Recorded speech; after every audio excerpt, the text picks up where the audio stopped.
Hi, welcome back to the shop. It's good to see you again. 20 odd years ago I made this, which is a simple tapping head to fit on a lathe.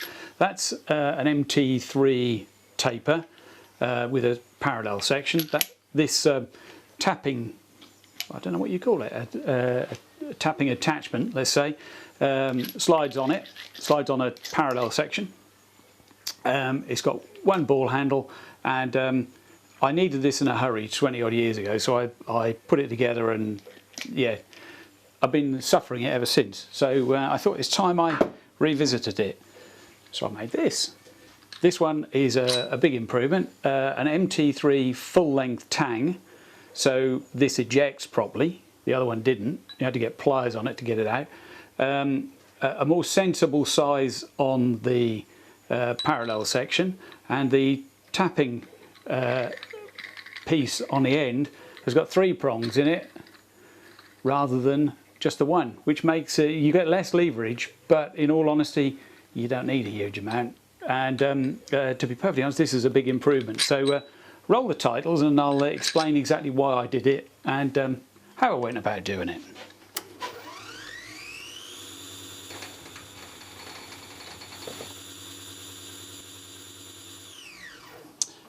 This is my tailstock die holder that you've probably seen me use on more than several occasions. It's very simple. It's got an MT3 stub arbor, a parallel section with a hole in, so that when you're tapping long pieces you can go inside the hole. There you go, so it can effectively tap some quite long pieces.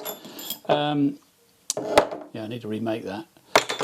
Anyway, so yeah, it's a relatively simple part. It's got the 2 common sizes of die I use, which is 1 inch and 13/16. So you just basically turn it round to whichever one you want to use. Very simple.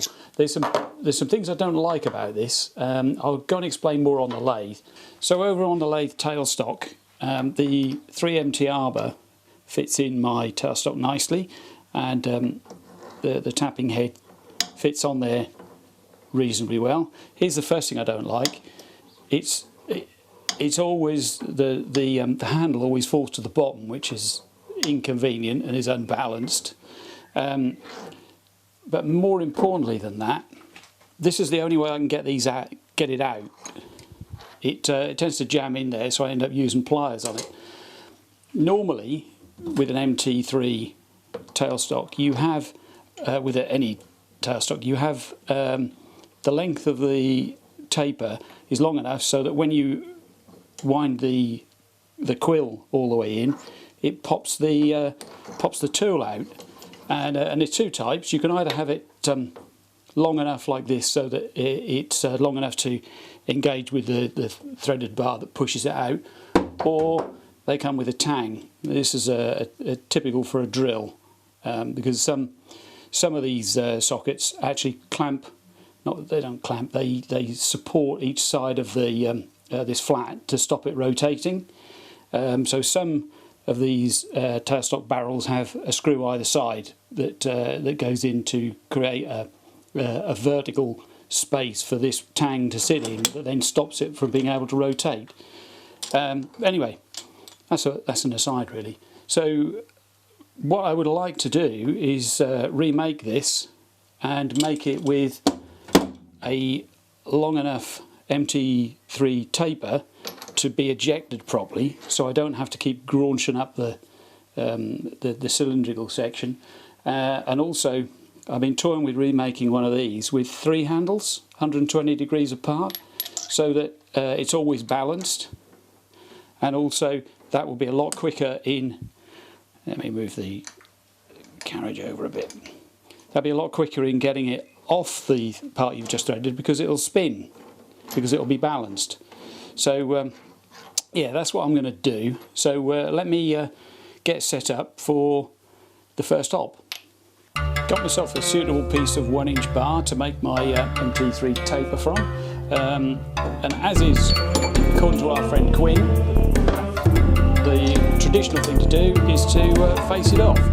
So who am I to argue? Do you know, I really need to make a proper storage system for these tools. Leaving them lying around like this is not good news.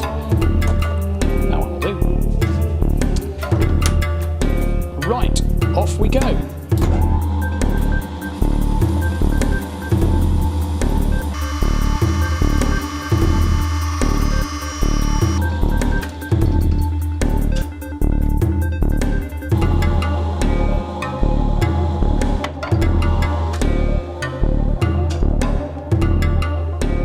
This is my initial setup to get the top slide turned to the right angle to turn an MT3 taper on my blank, and it's absolutely crucial that you get your indicator exactly on the centre height of the lathe. If you don't, then you will be describing the wrong angle, the wrong taper angle. So yeah, it's hard to explain, but if you're above or below the centre, you'll actually be cutting a steeper taper than you will if you're on the right centre height. So let's get that sorted. So having got the indicator at the right height, I will whip out this point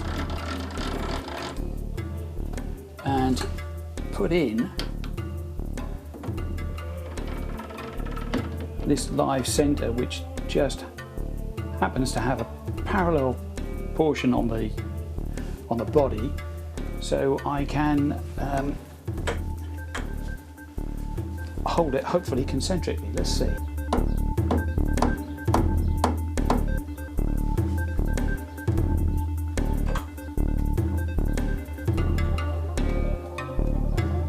Yeah, that's about as good as it's going to get.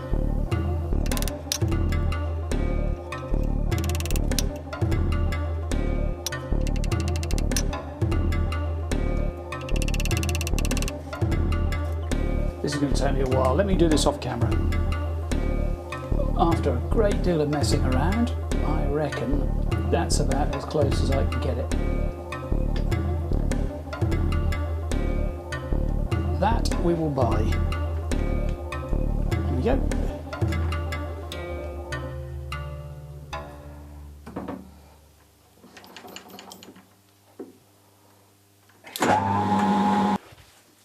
This may look a little bit of an unconventional angle to have the tool at, but it doesn't matter.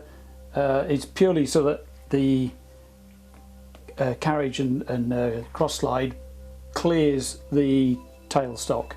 So let's get on and start having a go.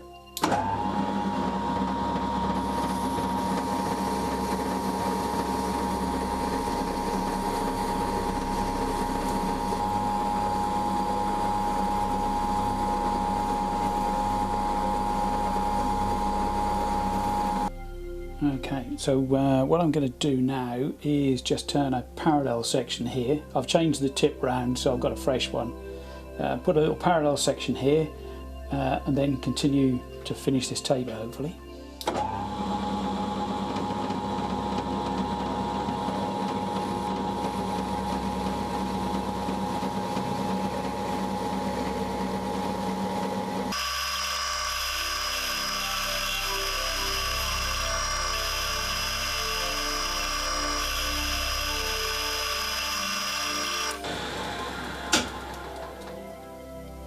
That is a truly terrible finish. I've changed to a boring bar with a round insert. Let's see if that makes any difference.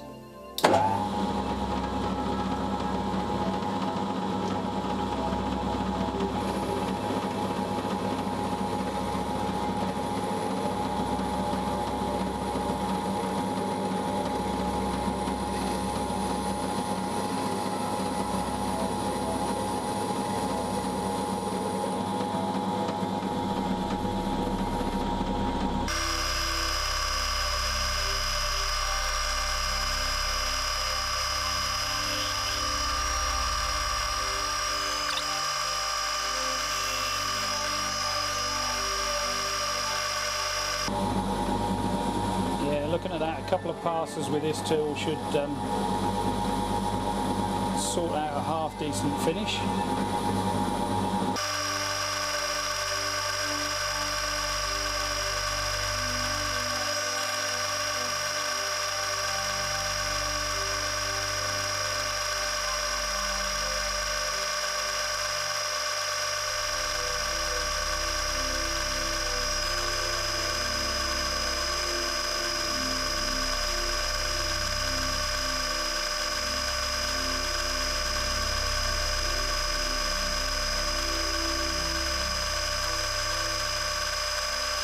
Suitably refreshed after a bucket of tea, I will carry on. Just for fun, I thought, oh, I'd have a go at something here. So let's just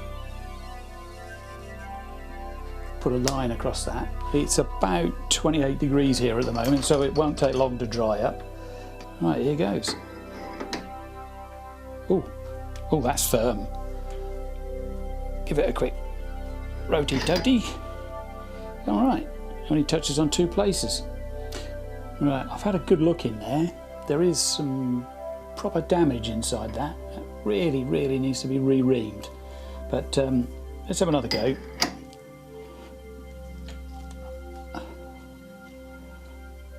Yeah, that's nice and firm. Give it a rotate or 2. Yeah, it's only touching on those 2 parts.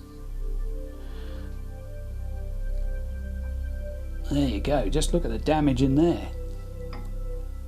That's not good, is it? I haven't said that that's full of damage. I've got a little endoscope. I might put an endoscope in there and we can have a really good look at it. But anyway, that's by the by. More to the point, that's spot on. So happy with that. The only other thing to check is that it ejects properly. I've got it stuck. There we go, look at that. It's going to eject perfectly. Spot on. I've changed to a trapezoidal tool and a diamond tool even. Doesn't matter where this starts, but I need a 18mm diameter by 50 long.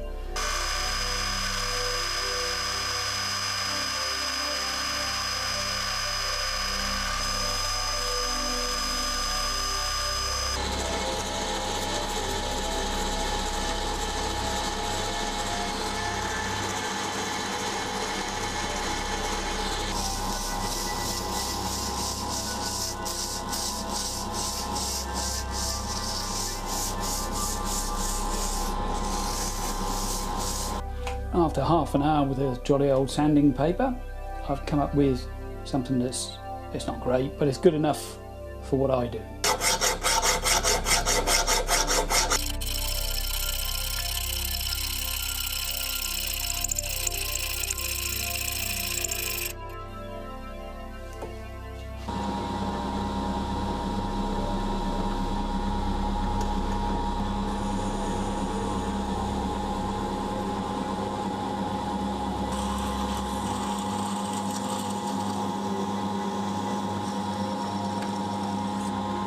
Okay, let's give her a go.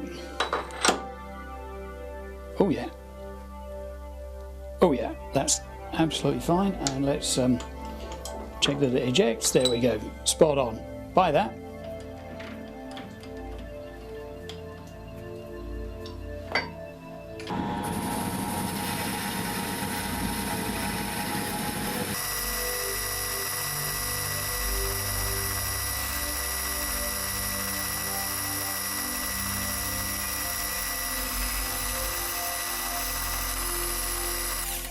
Right, I just need to put a centre in this, which I'll do off camera,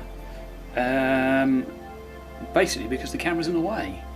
This is a setup for the mill. I've got the part in my four-jaw. It was a little bit wibbly wobbly there.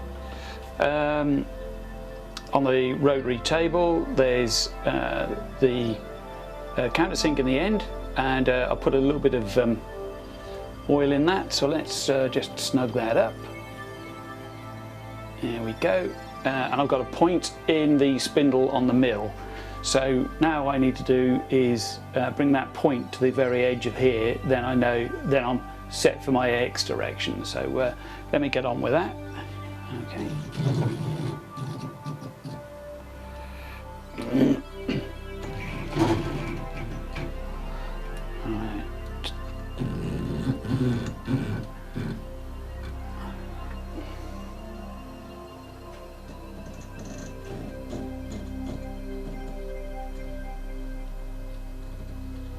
Just for giggles, I'm going to try something that's on the face of it utterly bonkers, but let's go into CNC mode.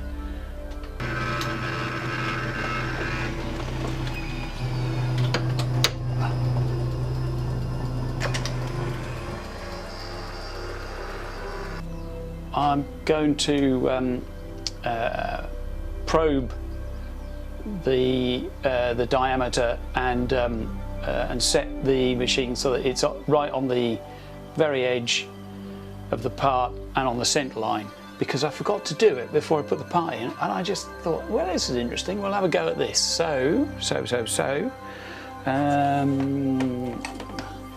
there's my probe connection. Let's try and find the end of the part.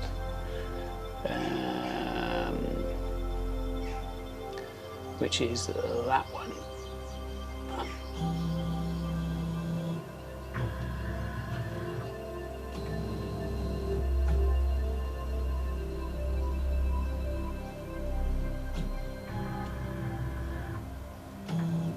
Okay. Right, that's found the end of the part. Now I need to find the diameter. So let's try the diameter, that one.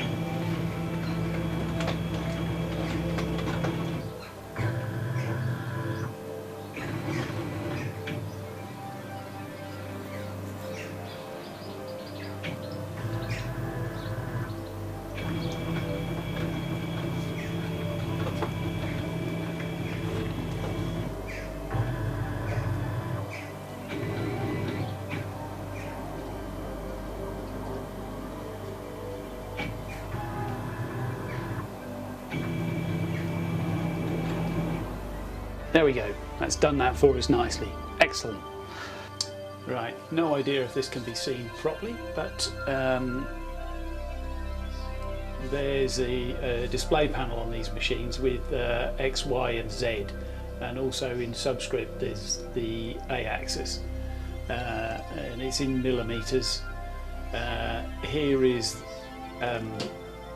what's currently active. It's in manual mode or CNC. Let me put it, there you go, CNC mode, back into manual mode. And there's a coolant on and off. You can turn the coolant on and off as well. So, and this we can also turn the spindle on with this and set the spindle speed.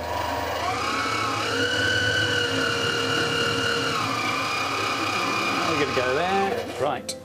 Okay, so this rolling shutter is a function of how the shutter is working in the camera. The fluorescent lights I've got, let me turn them off, see if that makes a difference. Not really. Lighting out here in workshops is actually quite tricky to do if you're going to film stuff. Anyway, let's get on. So let me turn the spindle on. I will just reset Z for the time being. I will move along in the X direction for my first set of holes, which is going to be 5mm. There we go, that's 5mm. Z, I'll go down until I just touch the surface.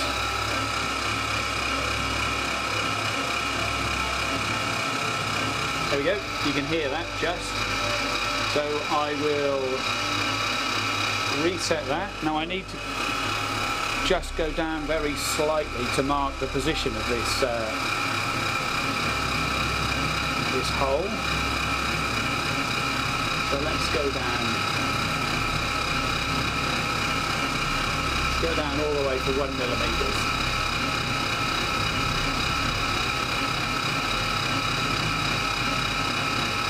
Okay, right. Out. Yeah. By that.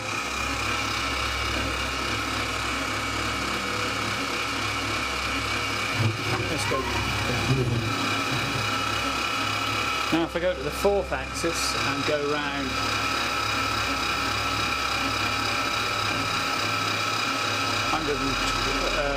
actually no, it's 90 I think. Let me check. Let me check before I go any further. Yep, it's 90 degrees, so I need to go around to 45.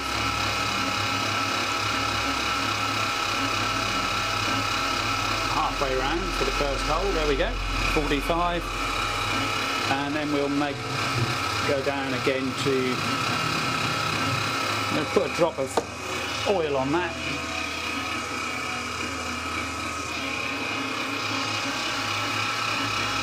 There we go.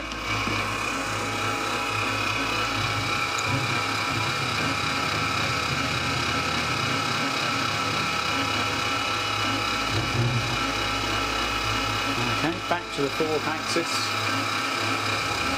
back to 0, and then 45 the other way.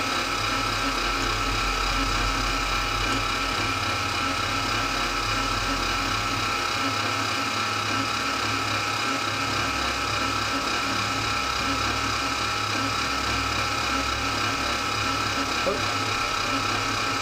There we go.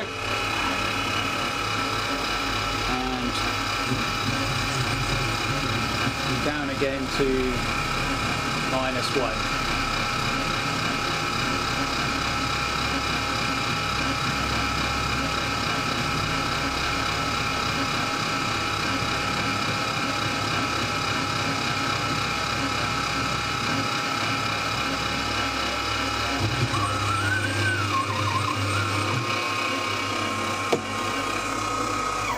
Spindle off.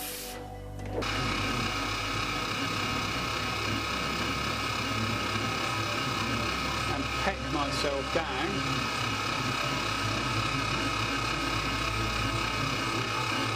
to 9 millimetres.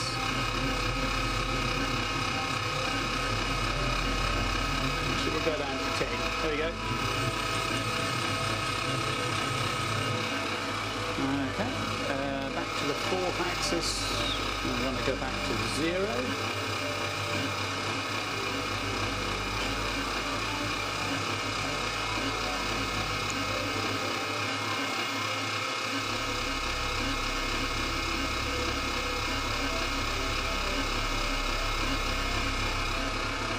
Close enough.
Why is it with all these boxes of drills you're always missing the drill that you want?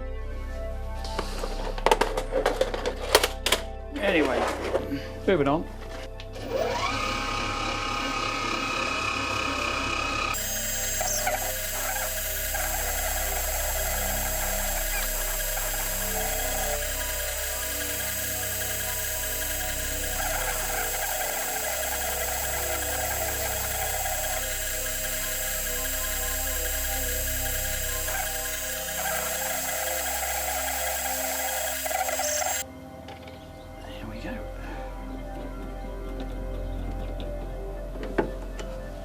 spot on.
The next thing is to make the bars and put the knobs on.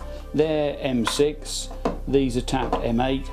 This bar came out of a printer cartridge and I think it came out of a printer cartridge. No, it came out of an old printer, and this is 9mm. So I think, yeah, 9mm. So the next thing is just to work out how long these bars need to be, and we'll go to lathe for that. It's about 5. So if I cut these off at 70mm, what's that in real money? Just under 3 inches. I can adjust the length on the first one and make the rest of them fit. So let's go and cut this.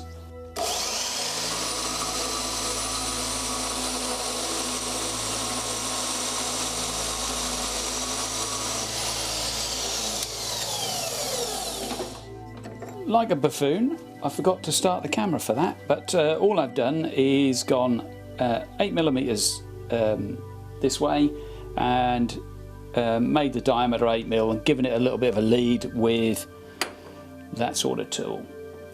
So I'm just going to plunge in with a parting tool to give the threading die some run out.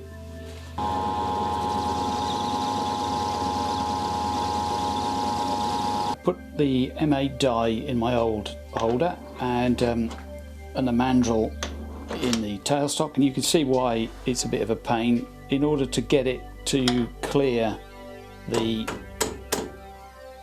saddle and top slide, you've got to put it all that way out, and it's a little less rigid and it's a bit of a pain. So a bit of gloop. There we go.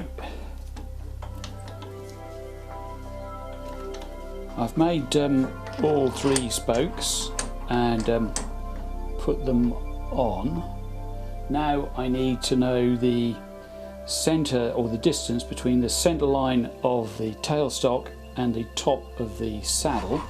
So let's take this out. There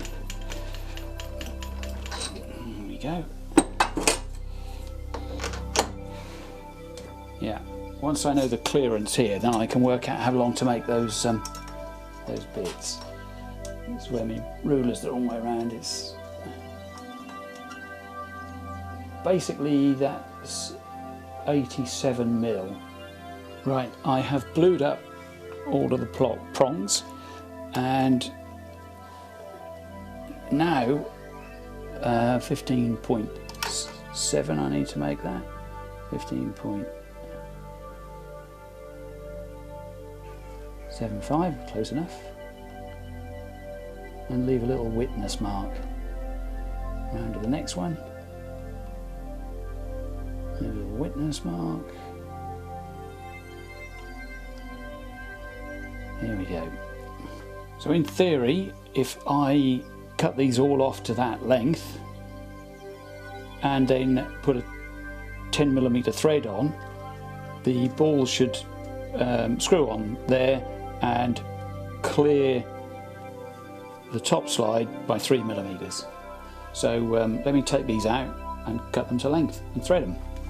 This is the easiest way I know of to put a point on a screw.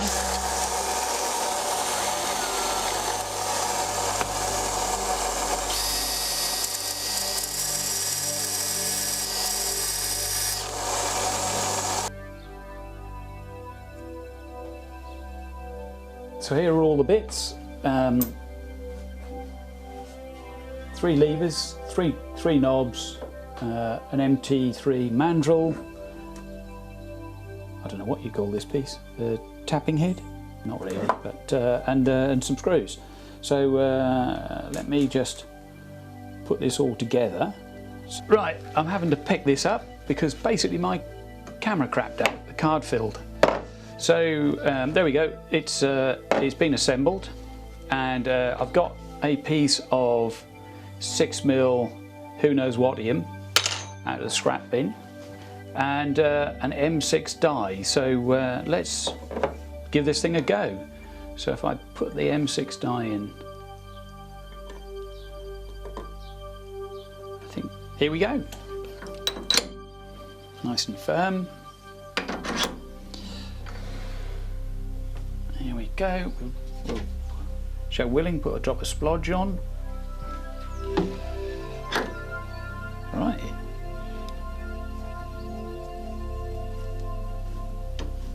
Well, there you go.